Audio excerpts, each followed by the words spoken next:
नमस्कार, आध्या टीवी में आपका स्वागत है। आपके साथ मैं विदुषी मिश्रा। आइए रुक करते हैं देश की तमाम खबरों की ओर।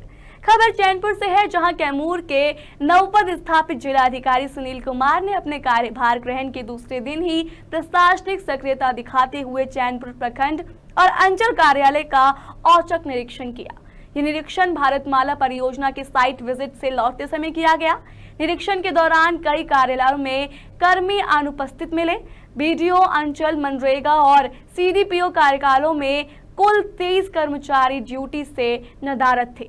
डीएम ने सभी अनुपस्थित कर्मियों की एक दिन की हाजिरी काटने और वेतन रोकने का निर्देश दिया। साथ ही सौकाज नोटिस जारी कर स्पष्टीकरण मांगा गया है। डीएम ने कहा है कि समय पालन अनिवार्य है और सभी कर्मियों को ईमानदारी से जनसेवा करनी चाहिए। ये कार्रवाई जिले में प्रशासनिक अनुशासन और जवाबदेही सुनिश्चित करने की दिशा में एक महत्वपूर्ण कदम मानी जा रही है। सबसे पहले 4 बजे सुबह जो है यहाँ स्टेडियम में जो होमगार्ड का बहाली का हो रहा है, उसमें मैं गया था। वहाँ पे बहुत सारे मजिस्ट्रेट लोग अनुपस्थित थे।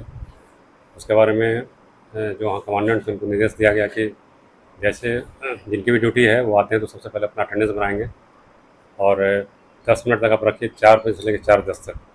अगर वो नहीं आते हैं तो वो अनुपस्थित माने जाएंगे। उसके बाद जो अभ्यर्थी लोग दौड़ रहे थे उनका मैंने ये निरीक्षण किया। काफ़ी अच्छे ढंग से हो रहा है और दौड़ खत्म होने के 5 मिनट बाद ही उनका रिजल्ट अनाउंस हो जा रहा है। उसके बाद फिर वो अगले राउंड के लिए जा रहे हैं। पंजाब पुलिस ने बुधवार को एक बड़ी कार्रवाई करते हुए लोकप्रिय यूट्यूबर जसबीर सिंह को गिरफ्तार किया है। जसबीर सिंह जान महल नामक यूट्यूब चैनल चलाते हैं, जिसके 1.1 मिलियन से अधिक सब्सक्राइबर्स हैं। उन्हें पाकिस्तान समर्थित जासूसी नेटवर्क से कथित तौर पर जुड़े होने के आरोप में गिरफ्तार किया गया है। जसबीर सिंह, जो पंजाब के रूपनगर जिले के महला गांव के निवासी हैं, जिन्हें मोहाली स्थित स्टेट स्पेशल ऑपरेशन सेल ने पुख्ता खुफिया जानकारी के आधार पर हिरासत में लिया। पुलिस के अनुसार वो लंबे समय से संदिग्ध गतिविधियों में शामिल थे और उनके खिलाफ पर्याप्त इलेक्ट्रॉनिक सबूत जुटाए गए थे। ये गिरफ्तारी उस सिलसिले की दूसरी कड़ी है, जिसमें हाल ही में हरियाणा के डिजिटल कंटेंट क्रिएटर ज्योति मल्होत्रा को भी ऐसे आरोपों के तहत पकड़ा गया था। पुलिस ने यह भी खुलासा किया है कि जसबीर और ज्योति मल्होत्रा के बीच नियमित संपर्क था और दोनों कथित रूप से संवेदनशील जानकारियां साझा कर रहे थे। अगली खबर सहरसा से है, जहां बिहार विधानसभा आम निर्वाचन 2025 के तहत सहरसा जिले में मतदाता जागरूकता अभियान तेज हो गया है। स्वीप कोषांग द्वारा बुधवार सुबह शहर के विभिन्न मार्गों पर पैदल मार्च निकाला गया। रैली को उप विकास आयुक्त संजय कुमार निराला, डीआरडीए निदेशक वैभव कुमार एवं SVEEP brand icon Apoorva Priyadarshi ने हरी झंडी दिखाकर रवाना किया। वक्ताओं ने युवाओं से मतदान में भाग लेने और दूसरे को भी प्रेरित करने की अपील की। कार्यक्रम के दौरान डिजिटली मतदाता सूची जांचने और वोटर हेल्पलाइन ऐप की जानकारी भी दी गई। डीआरडीए निदेशक वैभव कुमार ने बताया कि लगातार नए कार्यक्रमों के माध्यम से जागरूकता अभियान चलाया जा रहा है, ताकि हर मतदाता बूथ तक पहुंचे। उद्देश्य तो यही है कि सभी मतदान करें। मतदान के लिए सभी को जागरूक किया जा रहा है कि सभी को पता होना चाहिए मतदान कितना ज़रूरी है और उनका ये बहुत बड़ा अधिकार है, अपने अधिकार को समझे। और इसलिए 3 दिन का 3 दिवसीय कार्यक्रम कराया जा रहा है, जिसमें आज पद यात्रा कराया गया है और हम लोग यहाँ से अभी चौक तक की पद यात्रा की और अभी वापस हम लोग आए और कल गंगोरी और बहुत सारी और भी कार्यक्रम कराए जाएंगे ताकि लोगों के अंदर जागरूकता। ईसीआई के निर्देश के आलोक में 3 जून से लेकर 5 जून तक पर्यावरण और निर्वाचन दोनों जो महत्वपूर्ण विषय हैं उनको आपस में एकीकृत करते हुए विभिन्न कार्यक्रमों का आयोजन किया जाए। इसमें 3 तारीख को हम लोग का साइकिल रैली निकला था, जिसमें जो फर्स्ट टाइम वोटर्स हैं और यूथ्स हैं वो सारे लोग साइकिल रैली किए थे। आज हम लोग उसी क्रम में पैदल यात्रा आप देख रहे होंगे कि बहुत सारे नए वोटर्स, जो होने वाले वोटर्स हैं, वो भी वोटर्स हैं, उनके साथ हम लोगों ने पैदल यात्रा किया है विभिन्न जगहों पर शहरों। और कल जो है वो विश्व पर्यावरण दिवस है, आप सभी जानते हैं, तो उसमें वृक्षारोपण का कार्य है पूरे जिला में। तो ये स्वीप सहरसा की तरफ से ये कार्यक्रम किया जा रहा है। खबर है सोनभद्र से, जहां लोरी जिला अस्पताल से हुए बच्चा चोरी के मामले में पुलिस को बड़ी सफलता मिली है। घटना के 18 घंटे के भीतर आरोपी महिला और उसके पति को गिरफ्तार कर लिया गया। पुलिस जांच में सामने आया कि महिला ने पहले पति की मौत के बाद अपने चचेरे देवर से शादी की थी। पति की शर्त थी कि बच्चा होने के बाद ही साथ रहेंगे। पहले पति से 3 बच्चे होने के बाद महिला ने नसबंदी करवा ली थी, जिससे वो दोबारा गर्भवती नहीं हो सकती थी। इसी कारण उसने बच्चा चुराने की साजिश रची। बीमारी का बहाना कर महिला कुछ दिन अस्पताल में रही और मौका देखकर नवजात को चुरा लिया। गांव जाकर उसने खुद के मां बनने का दावा किया और मिठाइयां भी बांटी। पुलिस ने बच्चे को सुरक्षित बरामद कर परिजनों को सौंप दिया।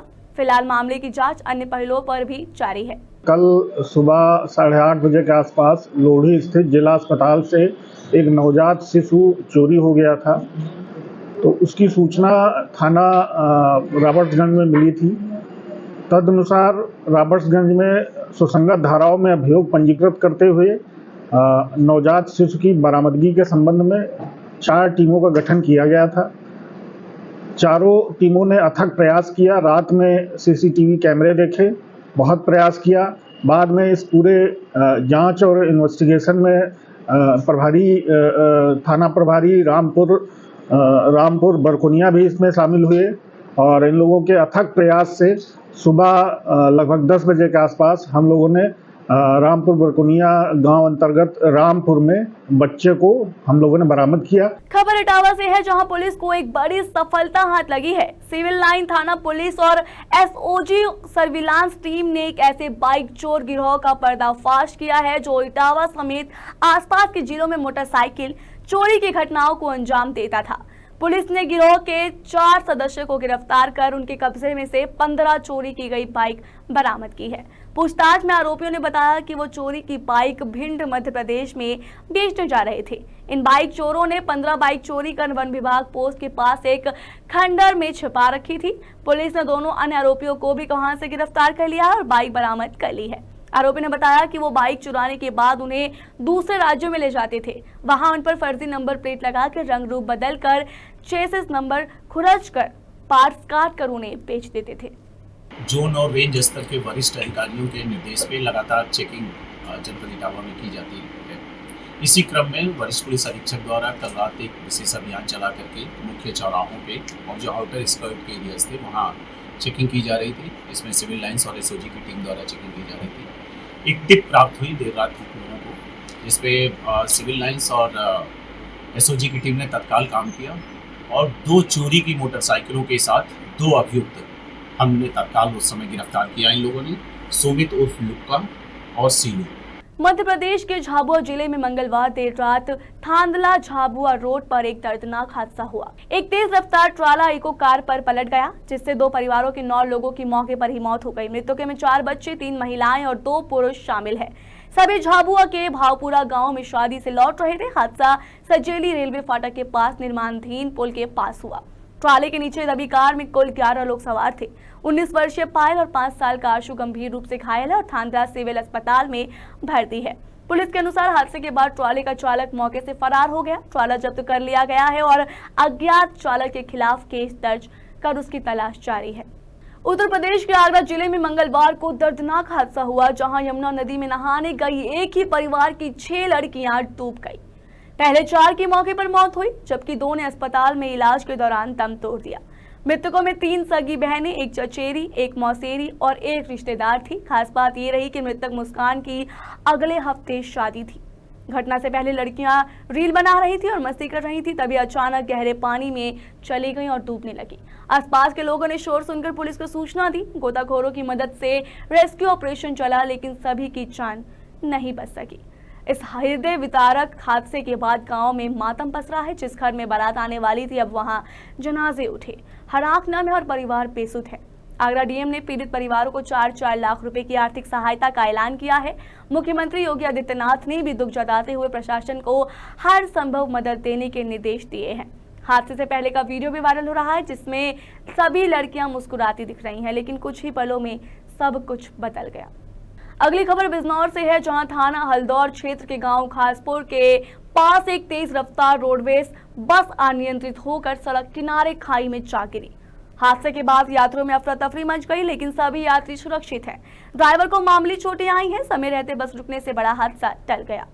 जुमई से खबर आई है, जहां मंगलवार दोपहर करीब 2 बजे जुमई स्टेशन पर पटना जेसीडी मेमू के 2 कोचों के बीच पावर कनेक्शन वायर में आग लग गई। अचानक आग लगने से यात्रियों में अफरा तफरी मच गई, लेकिन रेल कर्मियों की तत्परता से स्थिति पर जल्द काबू पा लिया गया। कोई हानि नहीं हुई है। आग लगने की वजह से शॉर्ट सर्किट मानी जा रही है। फिलहाल रेल पुलिस मामले की जाँच कर रही है।